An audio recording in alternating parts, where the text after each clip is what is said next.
Batter up. Bob and Chris, they're on the air. Yankees, Mets, they're everywhere. From the Bronx to Queens, the diamond gleams. MLB talk, the ultimate team. MLB is the place to be. Bob and Chris with the pitch you'll see. Swinging stacks and stories fly. Baseball talk that's amplified.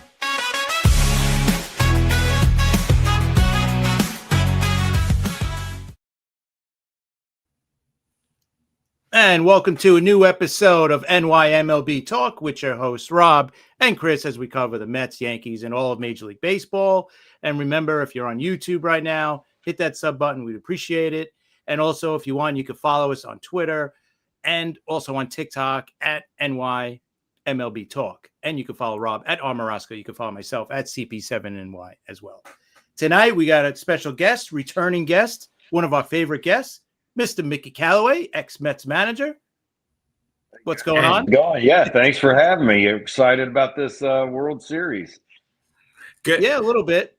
Yeah, I definitely. wish it was the Yankees or the Mets, but yeah. I know. Yeah. Hey, what are you going to do? Chris, going to ask Mickey the first question. Are you going to ask him? Let's get to that. Which one? I'm sorry. The prediction. I'm sorry, what? His World Series prediction. Oh, yeah, no. I mean, what are your thoughts going into the World Series? I think it's going to be a decent World Series. I love the way Toronto swings the bats, but I got to pick the Dodgers. You got Shohei there. The starting pitching that they're going to run out there is pretty solid. I just think it's going to be tough for the Blue Jays to hang in there more than 5 or 6 games. So I'm going to take I'll take the Dodgers in 5 games. We'll see what happens tonight. 2-2 right now in the 5th, I think it is. Yeah. But I just think the Dodgers pitching is, as good as the Toronto hitters are, and as well as they swing the bats against premium pitching, I just think the Dodgers starting pitching staff is just going to be too much for them. They're just super talented. And I really like the way Dave Roberts is letting their starters pitch deep into games. And Toronto is going to be yanking their guys out early and having to go to their bullpen. And neither one of the bullpens are their strengths. So I just think that Dave Roberts' ability to have those great starters and leave them out there a little bit longer than Toronto is going to be able to is going to be the difference in the game and the series.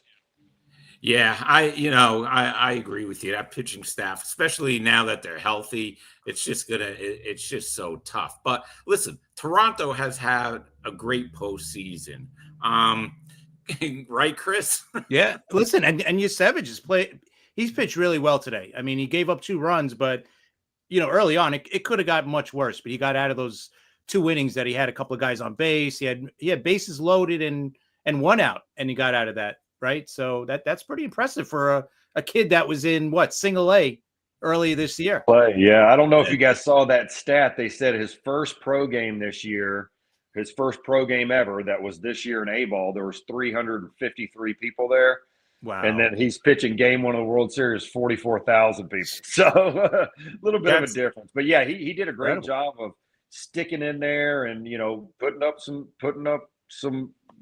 couple of scoreless innings and then only giving up 2 runs, from a guy that was in A-ball 5 months ago. That's pretty impressive.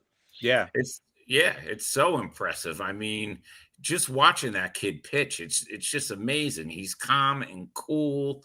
Mick, when your Cleveland team made it to the 2016 World Series, you had a great pitching staff. Really did. I mean, we were going in with, during the regular season, we had Kluber and Carrasco and Bauer. I mean, it just, when you get those 3, clicking all the time, you're gonna win some games. And then, we had guys like Josh Tomlin step up, Ryan Merritt, who pitched a great game against the Blue Jays. To help us get us to the World Series that year. He was a little soft throwing lefty, throwing 83. So our pitching staff was great. Our bullpen was tremendous. You had Cody Allen and Brian Shaw and Andrew Miller. Just it was fun to get to be around those guys and just see them pitch on a daily basis. Yeah, and when we were backstage before we came on, you brought up something that I forgot, and I think Chris forgot too, about Trevor Bauer. Remind everybody what happened and how that affected that World Series. Going into the playoffs that year, Trevor Bauer was out messing around with his drone. He's a big drone guy, and he cut his pitching finger.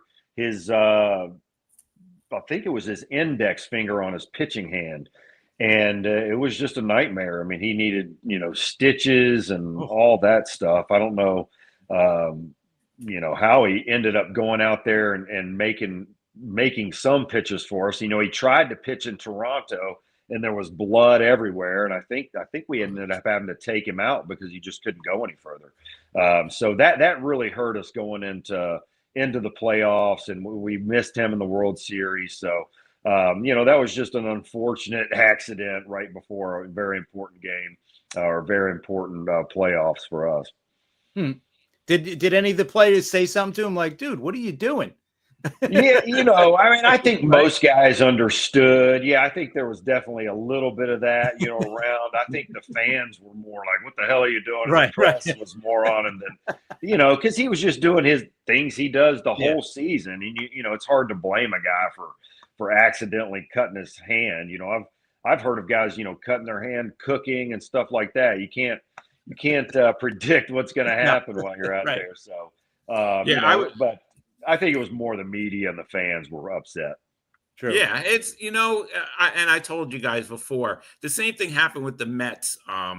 Ojeda cut his finger while he was cutting bushes in his yard in '88, and that really screwed up the Mets for the postseason. So, hey, things happen. Who thinks they're gonna almost chop their finger off doing gardening? But listen, if I made it to the World Series, I'm actually not going to do anything. I'm just going to sit there and not touch anything. Exactly. But that pitching staff. Now speaking, let's get into Bauer for a second. There's a lot of different opinions out there about what happened with him and his career. And we have to remember that he wasn't convicted of anything. Nothing, happened. Do you think they should have gave him another chance? Because I have feelings about that, but I want to hear what you have to say. Yeah. I mean, I think he should get another chance, right? Like you said, there were some mistruths being spread around that ended up him getting suspended, and that's very unfortunate. So I definitely think he deserves another chance. He can definitely help a major league team. I think people are staying away from him more for other reasons at this point than they are with everything that went down. Because I've seen the temperature out there with the fan base and stuff, and there's a lot of people that would support Trevor Bauer coming back. So I'm not so sure that it's especially on social media. He's so active on social media, and he's got tons of supporters. I don't think that would be as much of a backlash. I just think it's more of all the other stuff. That has happened over the time. Yeah. And then, to come back and pitch after a few years and be really competitive, that's really tough to do, especially at the major league level. And I think this year he didn't do well I think he's in Japan, and he didn't pitch well. So if you're not pitching well there, I don't think a team is going to, take a chance and bring him in, even though you're saying there is going to be support for him, but there is going to be that small amount of people that are probably still going to, probably complain and, and do whatever they got to do. But I think teams are like, all right, this guy's 30, what is he, 34 now, 35. He hasn't pitched well. He hasn't pitched in the majors in 4 years. He has pitched in Japan and Mexico, I guess, or whatever. But lately not good. Right. And let's face it, these people that have to hire him, they have to go to the owners of the team vouch for him, Right. and their job's on the line if things go wrong, right? Yeah. So, Right. it's tough to stick your neck out there for somebody. And, it's just the nature of the beast. Yeah, Yeah. I really thought that he should, I've said this too to Chris, that he should have had, someone should have gave him a chance. Let's see what he does in the majors. And if not, it's only going to cost you the minimum, right? So it's He's really going to be not. he's going to be 35 in Yeah. January. So I was that, you talking got to like, put that in perspective now. I know, but I was talking like 2 years ago, Yeah. I was talking about in 2023 when the It was probably a Mets. little bit hot then, I think, still. Yeah, Right? There was still a little bit too much heat on whatever he did or probably. didn't do or whatever. And I think teams were like, you know what? Just stay away. We don't want to take a chance, because what if it does come out to be true? What if someone else comes out and says, oh, by the way, because Yeah, that's going to happen. And I think some of that has happened, right? I think there's still Yeah. some pending stuff and Yeah. whatever, but that's it is what it is. It is what it it is, what exactly, You're right. unfortunately. All right, Mick, this one I wanted to know how. I'm surprised I haven't even asked you this yet, but how was it seeing a young Francisco Lindor? I mean, you were right there. Tell me how that was, just seeing him as a young player. It was awesome, knowing Frankie, even when he was in the minor leagues, he'd come up to, spring training, and I get to spend some time with him. And then obviously, once he made it up to the big leagues, he came up to us, and just a tremendous kid, right? Born leader. He was a leader out the gate. I remember when we were going to the World Series, he's still very young kid, and he's probably our most outspoken member of the team, holding team meetings from time to time. If there's something that needed to be said, he would step up and say it. That impressed me a lot, that he wasn't intimidated by that. And just an unbelievable talent. I loved watching him play. I love the way he smiles. He always is having a great time, right? Mr. Smile. I mean, you see it nightly over there. He loves to play the game, and he's a great leader. And I think the Mets got a really good one when all that happened. I left right before he came over to the Mets, and I talked in depth to the Indians about the trade that might happen. I talked about Andres Jimenez and Rosario, and they gave me, I gave them an in-depth scouting report on both of those guys, and they ended up pulling the trigger. And I was glad to see that Frankie was able to go, and play in the Big Apple. I mean, it's just, there's nothing like playing in New York. It's just an amazing experience, and I'm sure he's loving it. But he was a great young player. Now, Yeah, I guess you gave them good reports on those players, right? Because they did pull the trigger on the Yeah, trade. absolutely. I told him Rosario, hey, look, I like him at short. I think he's more of an outfielder. He needs to contact needs to be there a little bit better, but I think he can get a little bit better. It didn't pan out great for him there. He had a couple decent seasons with them, but Andres Jimenez, I loved him, right? I mean, he was the guy that they wanted to go get. What they wanted to do was, once, that's such a small market team. Once Lindor is out of the picture and making too much money, you want to go replace them with somebody that can step in and do the job. I think they ended up moving over to second base for a while. Yeah. And now you see him again playing short, in the World Series. So great. And Andres Jimenez, another great kid, probably not the power bat and stuff, obviously, but can play the heck out of some short. Yeah, no doubt. And also too, like when you were a manager with the Mets, like, and I'm sure it's for every team. So does the GM get, talk to you during the season? Like, hey, what do you think we're going to need at the trade deadline? You think we're going to need a bat, a guy for the bullpen? This, do they keep you involved with that, or do they do that on their own? And they do to a very small degree, right? Okay. This isn't the NFL. The NFL, those NFL head coaches, they're making all the decisions.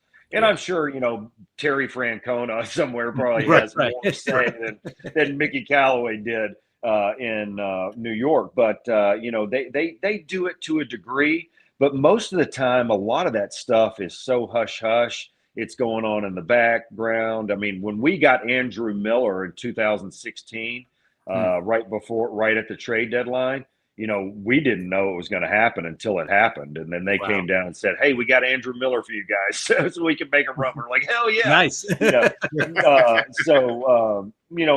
Some of it's very secretive and hush hush. And, those baseball trades and talks, they go on for a long time, and it's really hard to pull the trigger on something. There's 1,000 different talks, and then one trade gets made usually. So it's not something they fully keep you in the loop on.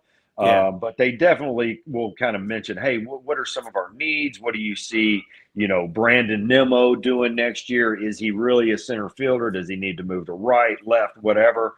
Those type things will come up, and you'll give your feedback. But for the most part, major league managers, kind of stay out of that front office, game that's going on, because there's so much of it, and they really focus on the field and their own players that they currently have.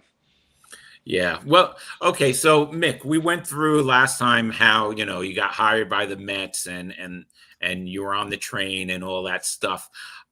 Tell us what is your first spring training as a manager like? Your first day as manager of the Mets in spring training in Port St. Lucie, which we know isn't the most exciting place in Florida. I think the Mets did that in '88 on purpose because the team was so crazy. I think Cashman and Doubleday and the Wilpon said, let's find the place in Florida where there's a least amount of places for the guys to get in trouble. But they picked a good one. I know. I've been there many times. But take us through like the beginning of a spring training as a manager for your first time. I really enjoyed it. It was really my first experience, obviously getting introduced as the manager and stuff. You're around all of the media and things like that. But to really understand more of what it's going to be like on a daily basis in New York, that kind of started the first day of spring training. I'd been to obviously a lot of spring trainings with 20-something spring trainings before that. And I'd never been on a New York team. So I didn't understand really the scope of the hype that was going to be happening. And not just media, fans and everything. Obviously New York fans are so super passionate about their teams. It was kind of crazy, even fan-wise around there. So I was like, oh, man, this is awesome. And I know I've said it to you guys before. Playing in New York is like playing in Cleveland during the World Series or playoffs every single day. And that's what makes it so exciting. It's just you're in the best city in the world and the best sport in the world. And it's going to be a show every day. And that's what it was even in spring training. So I really enjoyed it. And, I was just trying to keep guys healthy and game plan. And, going spring training is a lot of work for a manager because you're not just putting your starting lineup out there. You have to, okay, I'm going to play Francisco Lindor the first 3 innings, and I'm going to put Andre Gimenez in after him. So you're busy. I got there at 4 a.m. every morning, and we'd usually meet about 8:30 or 9. So I'd be like prepping for the day and trying to get all the lineups ready and make sure everybody stays healthy and get everybody the innings they need to get into play. And then you got to talk to the Robbie Canoes. Hey, when do you want to play? And, syncing all that stuff up is quite an ordeal, but I really enjoyed that part of it, to be honest. Yeah, that must be fun. And really, like you said, you went through a lot of spring trainings before that, but once you hit New York and the New York market, everything's different. Like we're used to this, right, Chris? Because we grew up with New York baseball. So this is the craziness. We're just used to it. it's nothing, all that in every sport. In Yeah. every sport, it's ridiculous. And in New York, it's the Yankees, it's the Mets. Oh, then when the Knicks start, the Knicks, right? Especially when they're playing well, like now they're they're one of the favorites in the Eastern Conference. So now the city's going nuts. Then you got the Rangers and Islanders. Football, obviously, for both teams not doing so well, but it's so intense in New York, and you could hear it on the the sports talk, on the radio. It's just the fans are just going nuts. And you know what? Being from Memphis, Tennessee originally, we don't even have a baseball team there. We have a AAA team. And, my first one, I think I'd been to one Major League Baseball game in my life before I made my Major League Baseball debut. Like, think about that. That's kind of crazy. So, crazy. And then just never being, other than being a visitor in New York, which you don't really see all of that. I was obviously very green going into New York and going, oh, this is a different experience. And I loved every minute of it. Right. I mean, that's the way it should be, in my opinion. It's the big leagues, and there should be pressure every day.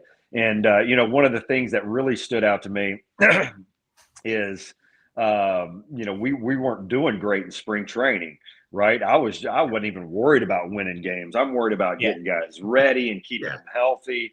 And Fred Wilpon comes in and goes, hey, we got to start winning some games. We're not selling season tickets and stuff. And I was like, Fred, hey, look, I'm just trying to keep guys healthy so we can get off to a good start when it really matters. And they were like, no, we got to win some games. So we started running out, guys that we probably shouldn't have been out there. That's crazy. Just to win games in spring training. I thought it was kind of crazy myself, but that's just how they wanted it, and I understand it. Right, you're the owner, you want to win at all costs, and especially the Yankees spring training. If you don't win in spring training, you've got 28 winning seasons in a row to lean on. The Mets, I think, have won.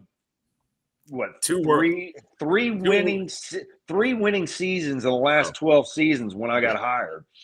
So they were like, come on, we got to win some games. We got to have winning seasons. And so, there's a little more pressure there. What? But it was practice. Like, right. We're talking about practice, right? Right. It's practice. Hey, Mick, you should see what the stands are like.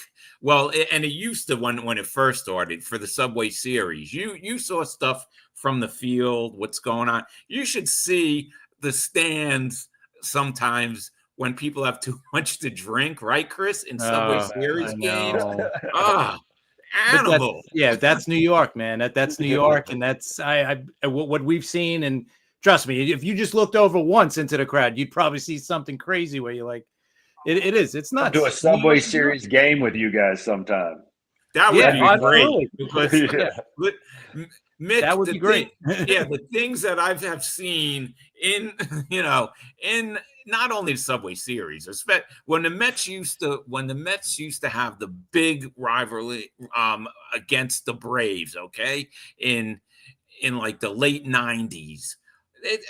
They were like, you couldn't believe how many fights there were in the stands when there was like a couple of Brave fans there. And, That's great. Chris knows that with the Red Sox, right? It's not, and to be honest, it's not as like I'm going to say the crowd and the fans. It's not as intense as it used to be. It's right. Not. It used to be crazy. Like now, it's more. I think the fans are more subdued a little bit, and you don't feel the pressure. I think. As much as he used to. Like when Steinbrenner was here, when the boss was here, you knew like every year. I still feel like every year the Yankees, have a shot at the World Series. Yeah. But with him, it was like, if you don't win the World Series, we're gonna fire a coach. We're gonna get rid of this player, that player. We don't, like he didn't care. Like now, it's like, oh, okay, all right, we still made the playoffs, but we did all right. Now it's like you get the pat on the back.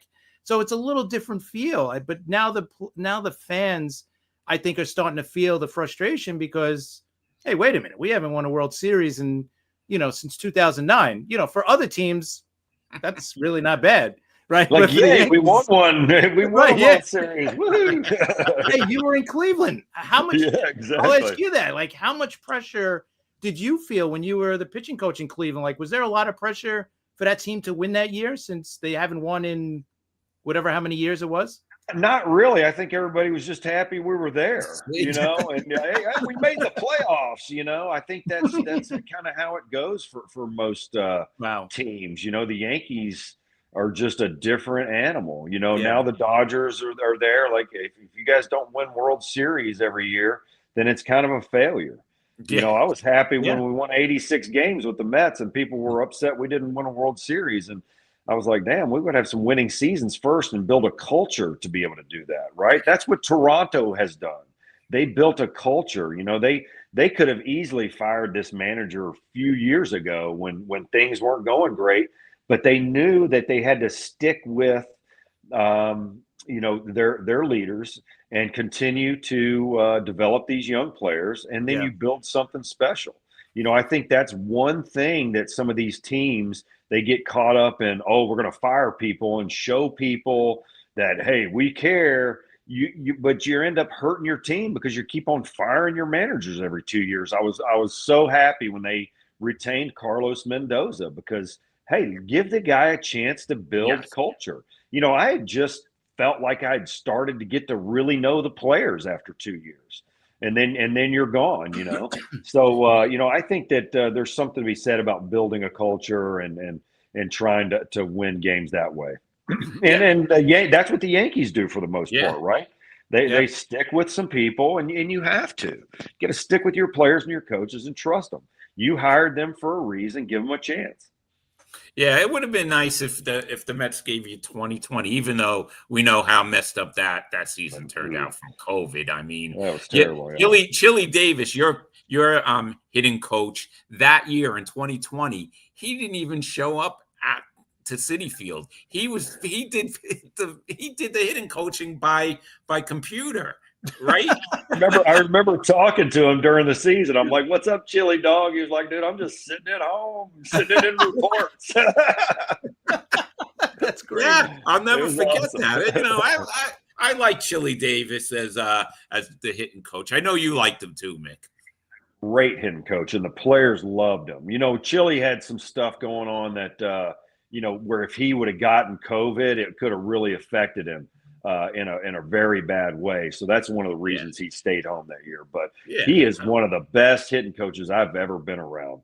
Just listening to him talk and the way he connects with players, he's amazing. I can't believe nobody has him hired as a hitting coach right now. Chris, you want to read that question for me? Well, no, real quick. It's 5-2 Blue Jays right now. Yeah. And they got the bases loaded, nobody out. Yeah, look at this. Yeah, so they're about to blow this one up. But anyway, so Joe Dell writes, so Mickey, how do you feel the way a game is played these days as opposed to back in the day affects a lifetime career record? I would assume he means like the pitching records. Like, we're never going to see those career pitching records. We're never going to see a 300-game winner anymore. No. Like, that's even gone. So what are your thoughts on all that? It's really hard to compare eras, right? We've all done it. Could Babe Ruth compete in today's game? You know what? If Babe Ruth was born in 1992, yes, he would be able to compete in today's game. That's just how he was. He would have made those adjustments. He would have been the best player in baseball, just like he was back then. That's just how it goes. But I think that maybe I can answer this question this way. We were talking about just a minute ago how the fans have kind of toned things down. The expectations have toned down a little bit there in New York. And I feel like our game is so different, right? When I was playing and probably 10 years before me, it was even worse. It was cutthroat. Bunt on Rob Dibble and see if he doesn't throw a baseball right in your back, or turn around on Nolan Ryan and see if he doesn't throw one at your head, or Clemens. It's just a different brand of baseball. Everybody's buddy and friends. They're shaking hands and hugging each other before the games. Back when I played, it was like, you do not go shake hands or say hi to the other team before the game. You're trying to kick their ass, and it's just changed. It's become a different game. And, I think the fans, it's a different world now. It's totally different. So, I think it's hard to compare eras. I think that you have to give props to the great players of every era and understand that they were all under different conditions and, respect them for what they did and while they played. Yeah. Hey, could you imagine Bob Gibson giving Pete Rose a hug? No Right. way. I mean, come on. Let's go. No. People are fist fighting. I mean, you don't see the fights. You don't see as many, you'll see the benches clear every now and again. Once in a while, yeah. Not real fights like we had. The best one was Yankees Orioles, right? When Benitez, who later on pitched for the Mets, he started that. I mean, who did he hit? I think it was Tino, or Tino hit the home run. I think didn't he hit Tino with the pitch? I think. Yeah, I think Strawberry hit a home run before him or something. I know a home run was hit, and then he hit Strawberry. Strawberry was in the dugout punching people. It was just nuts. And I don't even want to hear, Chris. I don't want to hear about Strawberry as a Yankee. The Yankees and the Rays would always get into it. That wasn't that long ago. No, I think who was it? The Rays player that charged the mound. Oh man, but that was a good bench clearing brawl. Yeah, you just don't see that anymore. And that one started way, way, way, way back that was back from a spring training game when what's his name first took over as manager for the Rays. You talk about setting a tone and everything else. Like in the spring training game, he knocked over a catcher. It was a collision at home plate, and the Yankees were probably like, "What are we doing here? It's practice." It wasn't practice for the Rays. Rays were like, no. "Hey, we're a new team here. We got right. We got to show everybody. That's right." Yeah. But, Chris and Mick, you'll never see a stronger team than the '86 Mets, though. Nobody liked to screw with the '86 Mets. No, I'll never forget Ray Knight doing the boxing with Eric Davis. Oh, and the Reds, base, right? Mickey, could you imagine playing for that team or coaching for that team?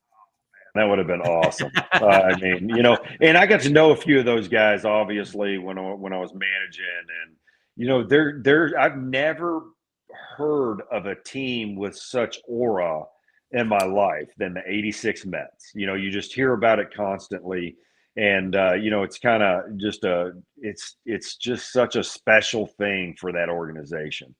Yeah, it is. And anywhere, all you have to do is say Game 6. Wow. And everybody knows what you're talking about. You don't have to be a grand Mets. slam. 9-2. 9-2. Well, that's the end of Game 1. So yeah. All right. All right. So Dodgers in 5, like I said when I first you and Mickey said Dodgers in 5. I say Dodgers in 6. Listen, I hope it goes 7. 7 games. 7 game is always great. So that's what I'm hoping to see.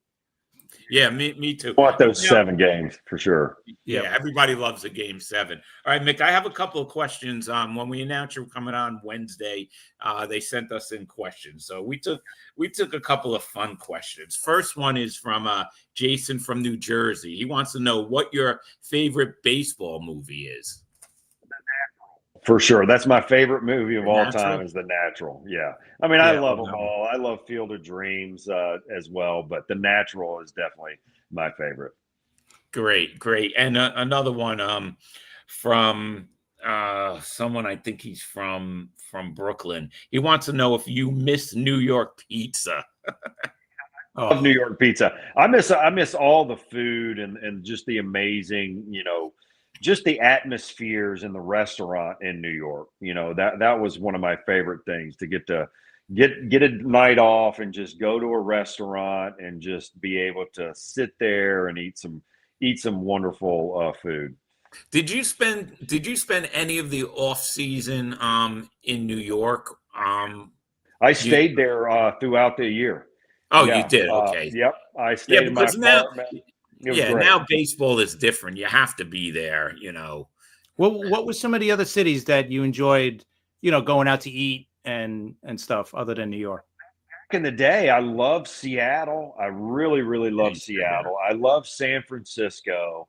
And of course, those have gone to shit now. I mean, it's just, you don't even want to step foot near there. I think the last few years that I went over there, it was like just encampments everywhere. So it was really just, it was sad to see, the state of those cities. But, I loved those two cities. Let's see. Where was I loved going to Baltimore. I loved where we stayed. It was just, I thought that was a really nice city to go to. Yeah, Hated Philly. But they have good cheesesteaks, Mick. Yeah, they did have good cheesesteaks. There you go. In the locker room for sure. You can't have that 3 days in a row, right? You got to That's right. When you go into Philly and you're a visiting team, they have this contest to see who can eat the most Philly cheesesteaks because they make amazing Philly cheesesteaks in the visiting clubhouse. Yeah. So, there'll be guys trying to eat 5 or 6 Philly cheesesteaks. I forgot what the record is. We need to find that out. But some player on some team ate some ridiculous number of cheesesteaks, like 11 or something. It was crazy.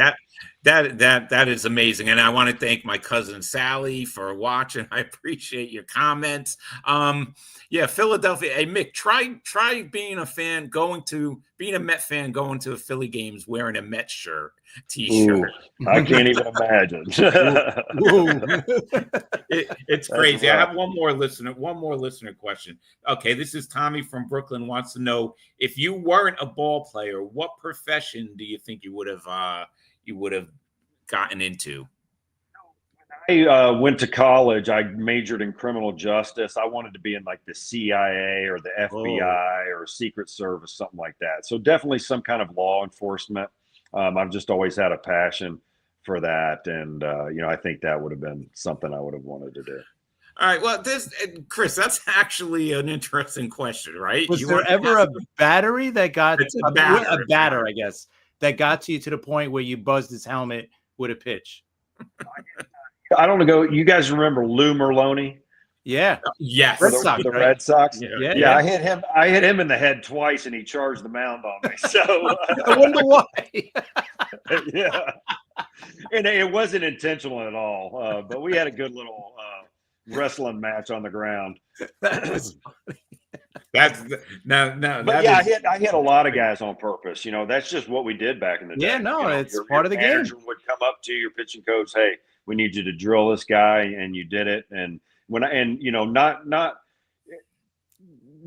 to be an a-hole, but when I was over in Korea, and I pitched there for 3 years, I would drill guys on purpose just to intimidate them in the first inning. And the guys, they would be a little nervous and kind of, not want to dig in as much. Back then, that's what you did. You wanted to intimidate the hitters, and every now and again you had to throw one kind of high and tight. Yeah. That's the baseball that we love. Come on, right, guys? That's the base. Yes. I mean, it's a different time. I don't know if the batters would appreciate that too much. I mean, I don't ever want to see anybody get hit in the head. No. But there's spots where you can hit them, right? Like if you go for the hip, right? They tell you they go, right. Yeah. If I ever hit anybody on purpose, it was definitely right in the hip. You want to hit them right in the hip or the ass, and then take your base, and hopefully you've kind of squashed whatever hurts, but it's not as bad for sure. Not breaking a bone. But nowadays, these guys throwing 103, they're going to kill somebody if it looks like the old times. It is crazy. So it is crazy. What I wanted to ask you, what did you think about Max Scherzer's performance in the championship series, and that he did not want to come out of that game? But I've seen Max throw live a ton, and he never wants to come out.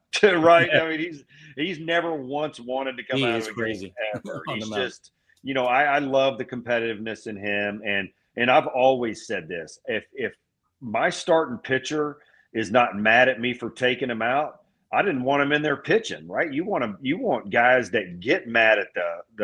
I never got offended when guys got mad when I took him out of the game, ever. Because I wanted them to be pissed off. Be pissed off at me, pissed off at yourself because you didn't do the job, whatever. But I don't want you being, oh, yeah, take me out of the game. Okay, now I get to go sit there and cheer the team on. So, I've always loved Max and the way he competes, and he's just an animal out there. He's just a psycho. When he just loses his mind when he's out there pitching.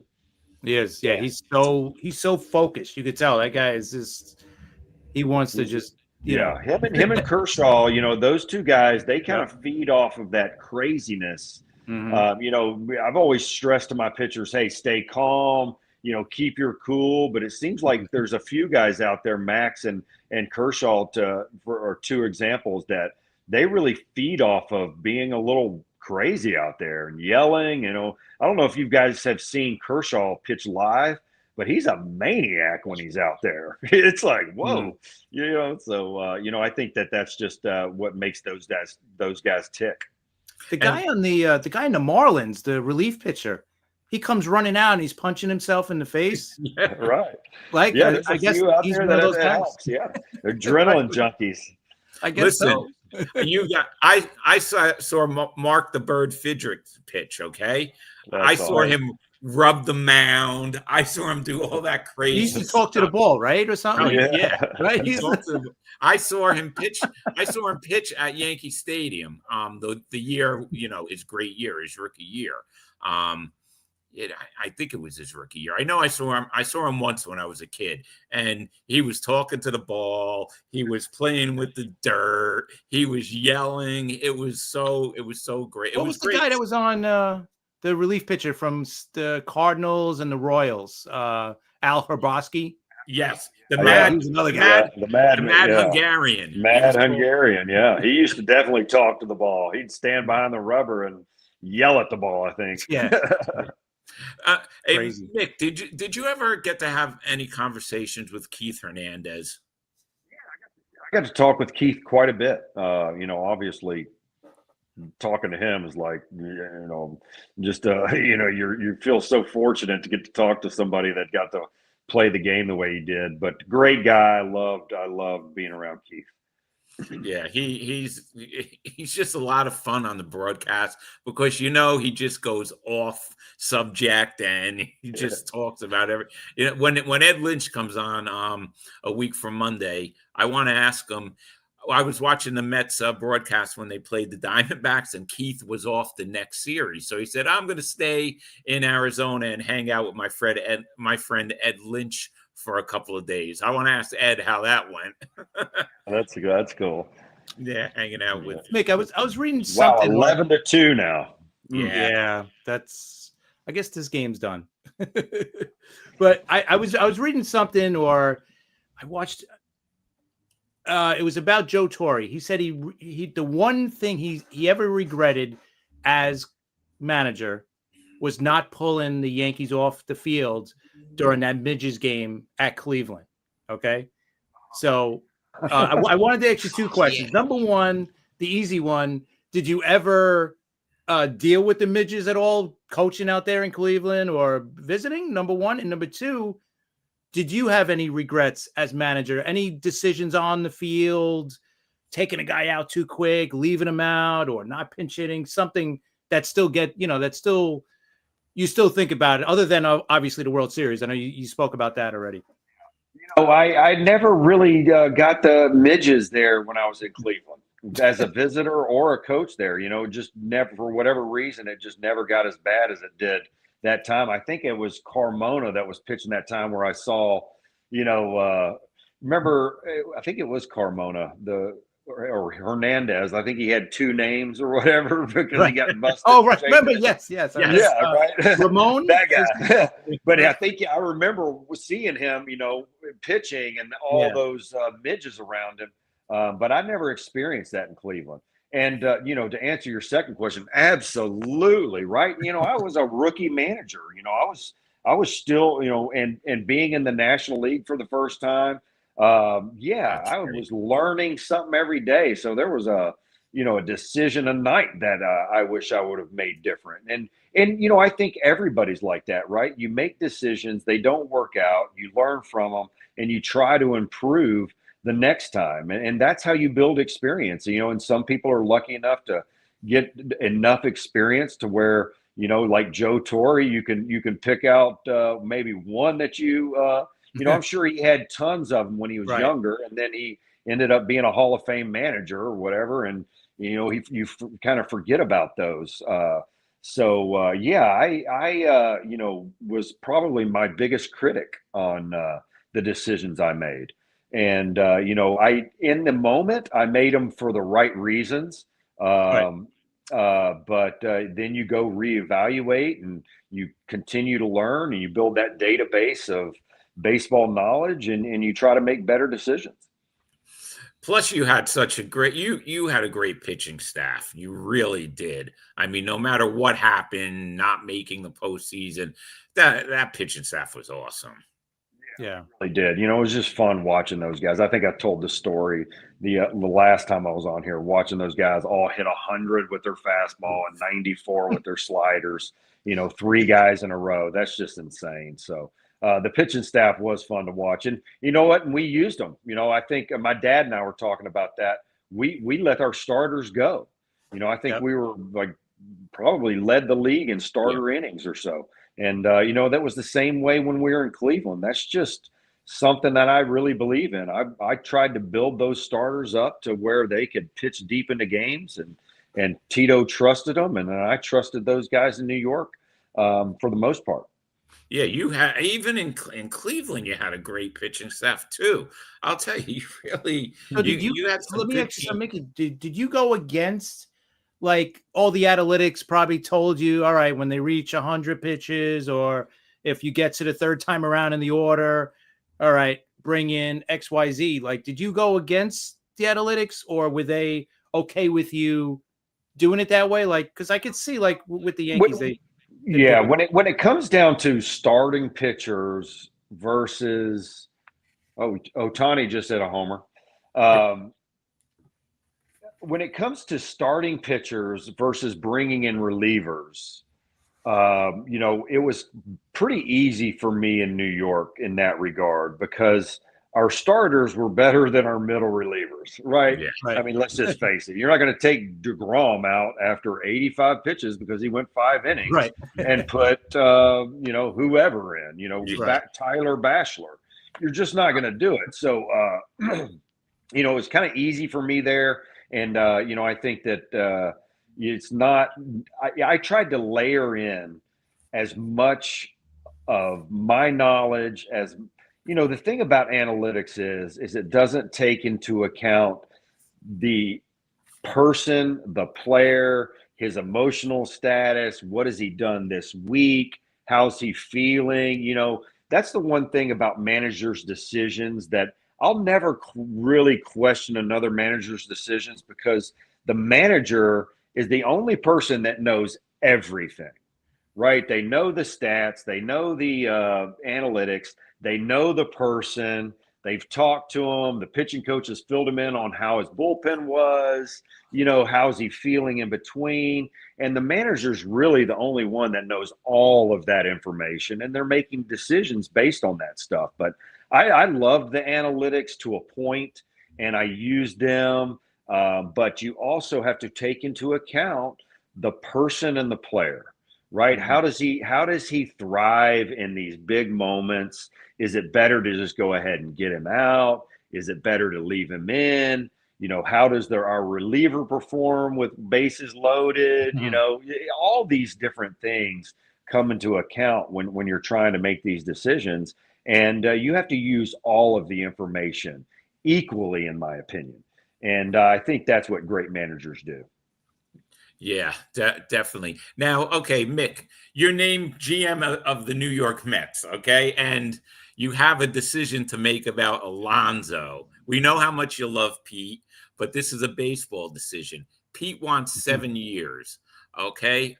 That's what we're in. What do you do? What do you think about, Pete and a 7-year contract? And I'm not even talking money right now. I'm just talking about the length of the contract. I'm going to give it to him, and I'm going to do that for the culture of the Mets, because Pete wants to be there. He's been doing great there over the years. He's rookie of the year there, multiple home run leader. And you have to show your players that what they do for the Mets is going to pay off for them. Even if he has the last 4 years of that contract is crap, whoever else you go sign for 7 years, that's going to be the same exact thing. So stay loyal to your guys. And I think that's what the good teams do, right? Lock your players up for the fans, for the culture of your team, and show the players that come there, hey, if you do well here, we're going to reward you and we're going to stick with you. We're not just buying and selling players all the time. It's different for other people, but a guy like Pete who loves the team, the fans love him. He's premier power hitter in your lineup. He's always going to be a threat, even if he's hitting 230. He's got a chance to pop a homer. I would rather do something like that than to go sign somebody else and give them 7 years. Yeah. And Chris, I agree with that. Chris, tell Mickey what you think about Pete with, the DH and first base. I think they got to get to him because I think it's finally getting around because you see the numbers. He's not very good at first defensively, but the bat is still there, right? Like you said, he's still a threat. He's still going to hit 40 plus every year. Someone's got to get to him and just say, listen, it's okay to be a DH, more of a DH than a first baseman, but he still wants to play first base. So how do you kind of approach him about that and say, listen, we're going to pay you. We just want you to be more of a DH. How do you kind of soften the blow like that? I don't know. I think if I'm the GM there, I'm just going to be totally honest with him and say, hey, Pete, we'd love to have you. And we will sign you to 7 years, but you have to do whatever we ask of you position-wise. And if that ends up being a full-time DH because it's better for the team because we go out and get a first baseman that can really, hit and field, then that's just what you're going to have to do. And if you can't commit that to us, then we can't commit 7 years to you. In those situations, you got to be straightforward with these players and just tell them right up front. If they don't like it, then okay, well, good luck going and playing first base for somebody else. Yeah, but I do think the Mets. I think Pete is better for the Mets. I think the Met fans love him, and he I means think more to the Mets. Yeah, really, he means more to the Mets, definitely. Yeah, thanks, Joe. Mickey, they love you. You go. What's he saying? You and Ed appearing on our show is Rob's top 3 greatest personal Mets experience. I love it. Yeah, that and being there for the '86 World Series, I would think. Yeah. Listen, and that the first Met I ever interviewed was Davey Johnson, so that meant a lot. That's really cool. Back then. Yeah, I bet. That's because only that, like I think I told you before, Mickey. Jay was really good to me when I was a kid. He let me interview the Mets. I was a kid on a college radio station, and he gave me access to the Mets, which, what more could you ask for? Yeah, 19 years old. So there's no better guy than Jay Horowitz. That's for sure. He's the best. He was so good to me that, I just appreciated it. But all right, wow, time goes fast when you're on the show. Mick, do you want to talk about? Do you want to plug your pitching lessons or anything? If anybody wants pitching lessons, I'll do them virtually. You can come see me. My email's there under my name. Just reach out to me and we can set something up. And hope you enjoy this World Series. I've been a part of 14 World Series games as a player and coach, and there's nothing like it. So I hope everybody really enjoys this World Series and. Looks like it's going to be an exciting one. I like that the Toronto Blue Jays might win this first game so we can have a really good series moving forward. Yeah, I think so. And we, usually we've already asked you the questions that we ask at the end of the show. So we're going to do something a little different.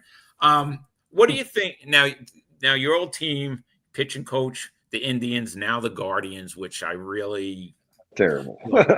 Yeah, I get, I'm beating a dead horse, so I'm not even going to say anything more.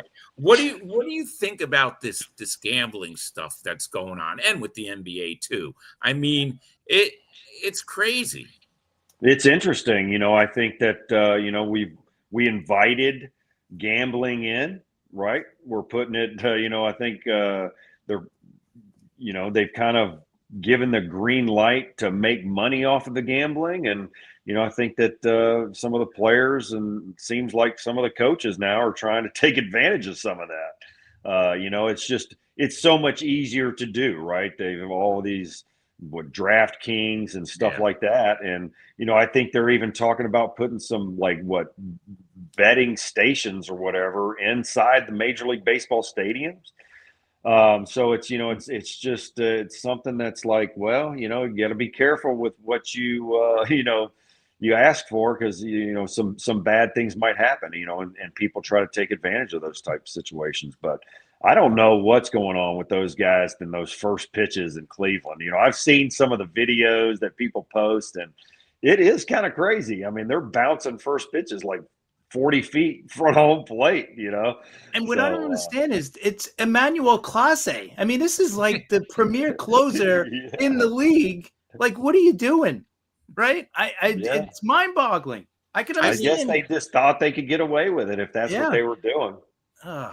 It's and Chris, and what Mickey just said, what do you think if they put those betting kiosks in major league stadiums? It's just, I mean, listen, they're not getting rid of the gambling, right? Because they make so much money from it. So they're not getting rid of it. What I was saying, we said on a couple of other shows that we were on, was maybe they should get rid of some of these prop bets that are easy for a player to kind of manipulate. Like you said, the first pitch, let the first pitch be a ball, whatever, or first pitch speed is 96 or better, something like that, something that where a pitcher can easily kind of manipulate, obviously, right? You could easily throw a pitch in the dirt or something like we've seen. So think about this scenario. You have betting kiosks at the stadium, and I'm sure this has happened. And this is probably if all that stuff in Cleveland went down, you can bet on your phone, right, through DraftKings. Yeah, and there's fans hanging over the dugout and over the over the bullpen. A guy is going to go make a bet and go up to the relief pitcher and say, "Hey, if you go in there, throw a ball first pitch because I'm going to win $1,000." Right. That's going to happen. Absolutely. You just can't. You're opening yourself up for some trouble. I wouldn't be surprised if they're doing that already. Hey, I just put a bet on you to give up a homer if you go in there or strike a guy out or whatever. That's just you're kind of opening yourself up for some trouble if that's the approach Mickey, you take. What are some of the cleaner things you could say that you heard while you were warming up in any of these bullpens? I've heard it all. I'm sure it could go. It's there's some crazy stuff going on, especially in Boston, man. Oh, you're right there. The fans are like right there. I've seen videos of that. I'd be out there warming the pitcher up before the game when I was the pitching coach in Cleveland. We're in the playoffs in Boston, and it is ruthless, like absolutely ruthless. It's just talking about mommies and moms and stuff. It's just like, whoa. And they know stuff. A lot of time I'd be like, hey man, take it easy. And a lot of times they'll have the police out there, and they'll escort guys out right away if they start getting too crazy. But it gets pretty crazy. It's crazy. Well, listen, Mick, I can't believe the hour's over already. It's great always having you on. Everybody our viewers love you, and tomorrow this will be all over SportsWire Radio and a whole bunch of other places, which is good also. You have an open invitation anytime. Chris, you got anything else before I announce our upcoming shows? Just real quick. Well, what are your thoughts on the Mets trying to go for Skubal in a trade? Would you give up 2 or 3 really good top prospects for him? Everybody. Give them all up. Everybody. That's I think you just want that one guy. You want that DeGrom. You want that Skubal. you want that Shohei Ohtani. You want that one guy that's going to be in there, and that can make all the difference in the world. And when you're missing that guy, it's tough to go out there and win. I think that's what the Yankees were probably missing for the most part this year. Is that one? Yeah. When that guy goes down, it makes it a little tougher. So I would give away the farm for Scooble. Okay, there you go. So there you go. Absolutely. Sounds good to me. Don't All be right, scared. Let's go do it. Thanks again, Mick. Listen, everybody, we have a pretty good schedule coming up. Monday at 3 p.m. we have former Giants, Expos, Padres, a couple other teams. Pitcher John D'Acquisto. He's going to come on at 3 p.m. He's going to talk baseball. He's going to talk Willie Mays. He's going to talk about his artwork, which is amazing. We've seen some of it. Some of his baseball artwork is really great. So make sure you tune in Monday at 3 p.m. And then Friday night, I don't know who the guest is yet. We're working on it. We'll announce that during the week. And then a week from Monday on the 3rd of November, we're going to have Ed Lynch coming back, and he's going to talk Mets. We're going to talk to him about being a GM again. We're going to get more into it because he was GM of the Chicago Cubs, and that's going to be another great show. So we have some great shows. Mickey led off the World Series week of shows, and we appreciate it, Mick. Thanks. You're welcome back anytime you want. Really. Yeah. Appreciate it. Thanks for having me. Definitely. All right, everybody. Thanks for watching, and we'll catch you Monday, 3 p.m.